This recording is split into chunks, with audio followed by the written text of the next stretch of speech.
मित्रों नमस्कार। मुग्धा एस्ट्रो में आपका स्वागत है। आज का विषय पिता और पुत्र संबंध यानी हमारी संतान हमारे लिए किस प्रकार से लाभप्रद है या सामान्य है या हमें पीड़ा पहुंचाने वाली है। अक्सर ये प्रश्न उठता है कि हमारी संतान हमें आगे चल कर के क्या सुख देगी, क्या हमारा साथ देगी, क्या हम वृद्धावस्था में सुरक्षित हैं, हमारी संतान हमारे प्रति अपनी जिम्मेदारी, कर्तव्यनिष्ठा और प्रेम क्या बराबर से बना के रखेगी। ये प्रश्न आज से नहीं सनातन काल से चला आ रहा है और लोगों की अभिलाषा होती है जानने के लिए कि उसकी संतान जिसका वो बहुत ही स्नेह से पालन पोषण और अपने कर्तव्य और जिम्मेदारियों को ठीक से निभा रहा है, उसका उसे फल क्या मिलेगा। तो आइए आज हम इसी विषय पे बात करेंगे। ये बहुत ही एक महत्वपूर्ण गंभीर विषय है और बहुत ही संसार का प्यारा नाता है पिता और पुत्र का, माता और पुत्र का, पुत्री हो या पुत्र, एक ही संबंध होता है संतान का, और वो संतान हमें सुख देगी या नहीं, यही महत्वपूर्ण है। इसको स्पष्ट पिता की कुंडली से ही समझा जा सकता है और ये ज्योतिष का एक अकाट्य सिद्धांत है जिसको हमने खुद सैकड़ों कुंडलियों पे आजमाया और सटीक बैठा हुआ है। आज हम उसी के बारे में आपको विस्तार से बताएंगे। आप स्वयं भी अपनी और अपने पुत्र की कुंडली खोल करके देखें और मिलाएं तो आपको स्पष्ट पता चलेगा कि जो चीज़ें बताई जा रही हैं वो एकदम स्वयं सिद्ध या अमिट छाप जैसी हैं। कैसे ही हमारे शरीर से हमारे पुत्र का या हमारी ही आत्मा के अंश का जन्म होता है और कैसे पहले से पूर्व संचित पुण्य और प्रारब्धानुसार सब बातों की सेटिंग होती है। तो आइए चार्ट पर समझते हैं। देखिए, ये लगन पिता की है। अगर ये लगन पिता की है तो फिर पुत्र का घर कौन सा है। देखिए, ये पांचवा घर संतान का, पुत्र का, पुत्री का, किसी का भी हो समझना है कि ये संतान भाव है। स्पष्ट परिलक्षित होता है कि जो हमारी लगन है उसे पंचम भाव में जो राशि गई हुई है वही जिम्मेदार है हमारे संतान भाव के लिए। अब हम इसको स्पष्ट करते हैं कि पिता और पुत्र की कुंडली में कैसे समझें कि पिता की सेवा पुत्र करेगा, पिता के अधीन पुत्र रहेगा, या पिता से पुत्र समभाव रखेगा या फिर शत्रुता करेगा। देखिए, अगर पिता की कुंडली के ये केंद्र भाव 1, 4, 7, 10 ये अगर पुत्र की कुंडली में आते हैं या माता की कुंडली है तो पुत्र के में आते हैं या पुत्री के में, ये आपको स्पष्ट समझना है कि ये दोनों लोगों के लिए, पुत्र के लिए भी और पुत्री की। अगर केंद्र की राशियां पुत्र की कुंडली में जाती हैं यानी ये पिता की कुंडली है और अगर पुत्र की दूसरी कुंडली बन रही है तो उसके केंद्र में पिता के केंद्र की ही अगर राशि गई है यानी पिता की कुंडली में यहाँ पर 12 लिखा है और पुत्र की कुंडली में भी 12, 6, 3, 9 इनमें से कोई राशि लगन में जाती है तो समझ लीजिए पिता और पुत्र के संबंध सम होंगे। सम का मतलब ना मधुर ना कठोर, परंतु ऐसे रिश्तों में कभी कभी जब बहस होती है तो जम करके टक्कर भी लेते हैं, मतलब बहस उस लेवल तक जाती है जिसमें हमको मुश्किलें आती हैं, हर्ट होता है, बुरा लगता है। इस तरह से समझ सकते हैं सम का रिश्ता है, जरूरत पड़ने पे वो आपसे टक्कर पुत्र ले सकता है अगर पिता की राशियां, केंद्र की ही राशियां पुत्र के केंद्र में गई हैं तब। अब आइए, ये तो सम का सिद्धांत हो गया कि संतान पुत्र रूप में या पुत्री रूप में हमें कैसी मिलेगी। अब दूसरा सिद्धांत जिसमें पुत्र या पुत्री पिता की सेवा करते हैं, अधीन रहते हैं, पिता शासन करता है या गर्व महसूस करता है कि मेरी संतान बहुत अच्छी है, मेरी आज्ञा के अनुसार चलती है। विवाह के बाद में भी पुत्र अपने पिता से बहुत अच्छे संबंध रखता है और पत्नी से अधिक अपने माता पिता को रिस्पेक्ट या वर्थ देता है। ऐसे पुत्र को अधीन पुत्र कहा जाता है।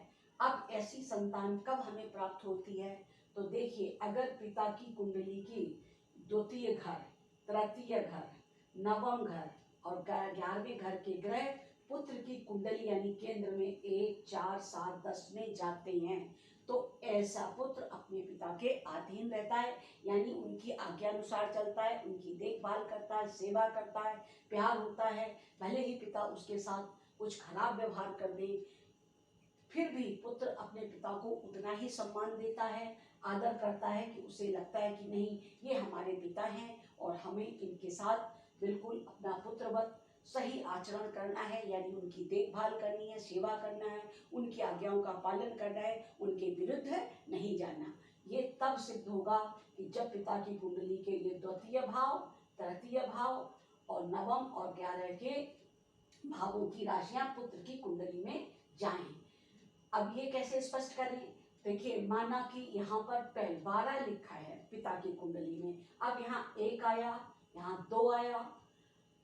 अगर इसका एक यानी एक केंद्र में जाए या फिर 2 केंद्र में जाए, यानी द्वितीय भाव का लार्ड नहीं राशि, और इस ये राशि जाए, यहाँ अभी राशि की बात हो रही है, लार्ड की नहीं, और या फिर नवम का और 11th का जाए, यानी ये यहाँ पर 8 आएगा और यहाँ पर 10 आएगा। अगर यही राशियां केंद्र में जाती हैं तो पुत्र सचमुच अपने पिता की सेवा करता है।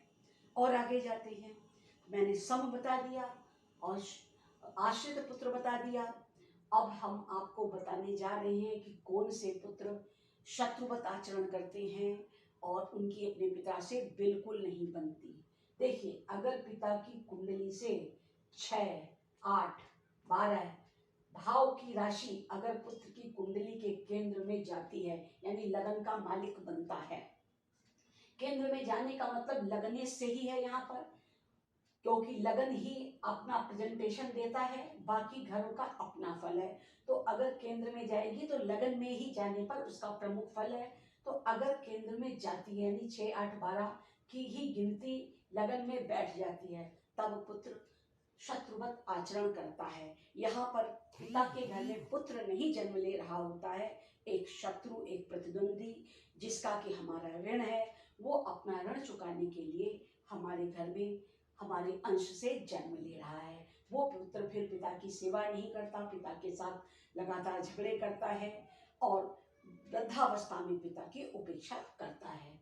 इसके अतिरिक्त भी एक नियम है कि अगर पिता की कुंडली में ये पंचम भाव का स्वामी ही 6, 8, 12 में है, तब भी आप स्पष्ट जान सकते हैं कि इनका पुत्र इनकी सेवा और देखभाल नहीं करेगा। और भी एक फार्मूला है जिसमें लगन का स्वामी जिस घर में बैठा है, ये सब पिता की कुंडली से मैं बता रही हूँ कि अगर पिता की कुंडली का लगन का स्वामी किसी भी घर में बैठा है, मान लीजिए ये 10वें घर में बैठा है, अब इससे अगर पंचम भाव का स्वामी 6, 8, 12 में जाए, यानी लगन का लार्ड यहाँ 10वें घर में है, यानी माना यहाँ बृहस्पति मीन राशि थी और बृहस्पति अगर यहाँ बैठा है तो इससे छठे घर 1, 2, 3, 4, 5, 6, अगर यहाँ पंचम का स्वामी बैठा है और उसके बाद में फिर 7वां, 8वां, फिर 8वें घर में बैठा है, फिर 9, 10, 11, 12, 12वें घर में बैठा है, फिर शत्रुता हो गई। फिर वो पुत्र अपने पिता की देखभाल और सेवा नहीं करेगा, शत्रुवत आचरण करेगा। इस प्रकार केवल पिता की कुंडली को देख करके ही हम समझ सकते हैं कि हमारी भावी संतान कैसी होगी, वो हमारे लिए हेल्पिंग, सहायक या हमारी मदद करने वाली या वृद्धावस्था में देखभाल करने वाली, या जो पीरियड हमारे साथ अभी भी बीत रहा है वो भी ठीक से बीतेगा कि नहीं, ये स्पष्ट जाना जा सकता है। और दूसरे पुत्र की लगन कुंडली में अगर पिता के ही छठे भाव की राशियां पड़ गई हैं तो फिर शत्रुवत आचरण, और केंद्र की राशियां पड़ गई हैं तो फिर सम आचरण, और अगर 2, 3, 9, 12, 9 और 11 की राशियां पड़ गई हैं तो फिर सेवा भाव करने वाली संतान प्राप्त होती है। इसके अतिरिक्त क्रूर दृष्टियां भी होती हैं। अगर पंचम भाव पर क्रूर ग्रहों की दृष्टियां हैं तब भी संतान बिगड़ती है, माता पिता को कष्ट पहुंचाती है, झूठ बोलती है और समाज में उनकी छवि खराब करती है। इस प्रकार पिता की ही कुंडली से पुत्र के कुंडली को स्पष्ट जाना जा सकता है कि संतान कैसी होगी और पुत्र सुख या पुत्री सुख है कि नहीं। संतान का होना अलग बात है और संतान का सुख अलग बात है। तो आज मैंने आपको स्पष्ट इसके बारे में समझाया और मुझे विश्वास है कि आप इसको अच्छी तरह से समझ भी गए होंगे। आप अपने पुत्र की कुंडली खोल करके देख लीजिए और आपको स्पष्ट पता चल जाएगा कि दोनों कुंडली का अध्ययन करने के बाद कि ये कुंडलियां पिता पुत्र की रिलेशन में मैच कर रही हैं कि नहीं। और इस समय जो पीरियड चल रहा है जिसको हम कहते हैं कलयुग में कि घर घर में क्लेश है, कोई किसी को रिस्पेक्ट नहीं देता, मधुर संबंध नहीं है, लोग साथ तो रहते हैं पर वो केवल साथ रहते हैं, उनके आपस में संबंध अच्छे नहीं हैं, दिखावे के संबंध हैं, उनके बाहर बेहतर संबंध हैं पर अपने घर में मधुर संबंध नहीं है। इसका कारण लगातार लोगों के रिश्ते बिगड़ना और परिणाम स्वरूप ग्रहों का आपको पनिशमेंट देने के आधार पर कुंडलियों में बैठना होता है। हमारा कर्म ही तो हमारा प्रारब्ध बनता है और प्रारब्ध को ही हम निपटाने के लिए जन्म लेते हैं और फिर जन्म लेकर के हमें हमारा परिवार, हमारी संतान, हमें सामाजिक सुख या हमारा पद प्रतिष्ठा उसी हिसाब से प्राप्त होता है जैसा कि हमारा यहाँ नवम भाव से प्रारब्ध सेट हो गया होता है। नवम भाग्य से ही तो हम जन्म लेते हैं, यानी हमारी लगन बनती है और लगन के फल का परिणाम ही तो पंचम है जिसमें हमारी संतान आती है। इसी से स्पष्ट होता है कि संतान हमारे कर्म का ही फल है, वो अन्य कोई फल नहीं। हम चाहे उसका किसी भी प्रकार से पालन पोषण करें, चाहे अच्छे ढंग से करें चाहे ना करें, परंतु फल हमें अपने प्रारब्धानुसार यानी पूर्व संचित पुण्य या कर्मानुसार ही मिलेंगे। तो संतान के भाव को समझते हुए हमें उसका पालन पोषण करना है और उससे किसी प्रकार की ऐसी कोई उम्मीद नहीं लगानी जिससे हमें दुख पहुँचे, हर्ट हो। हमेशा लोगों को लगता है कि जो दूसरों के साथ घटित हो रहा है वो हमारे साथ कभी नहीं घटित होगा, क्योंकि हम अपनी संतान का पालन पोषण अच्छी तरह से कर रहे हैं, उनको अच्छे संस्कार दे रहे हैं, अभी अच्छे विद्यालयों में पढ़ा रहे हैं, अच्छा एटमॉस्फेयर दिया। तो जब हम उन्हें अच्छी तरह से बड़ा करेंगे, अच्छे संस्कार देंगे, सब कुछ अनुकूल होगा, तो संतान क्यों बुरी होगी, क्यों बिगड़ेगी। परंतु यही सब सच नहीं है। सच यही है कि संतानें बिगड़ती हैं, बुरा व्यवहार करती हैं, माता पिता उपेक्षित होते हैं और दुख पाते हैं। आज के लिए बस